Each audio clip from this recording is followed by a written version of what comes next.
లోకమంతయు సంపాదించుకొని తన ప్రాణమును పోగొట్టుకుంటే అతనికి ఏమి ప్రయోజనము? ఇందాక మనం చదువుకున్నది పేరు సంపాదించుకోవాలి అనే గుంపు మనం చూస్తూ ఉన్నాం. ఇక్కడ లోకమంతా సంపాదించుకుని అంటున్నాడు. లోకమంతా నిజమే. ఈ లోకములో చాలా మందిని మనం చూస్తూ ఉంటాం.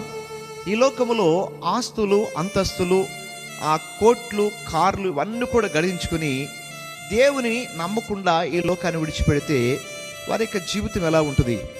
బైబిల్లో ఒకడు ఉన్నాడుగా, నా ప్రాణమా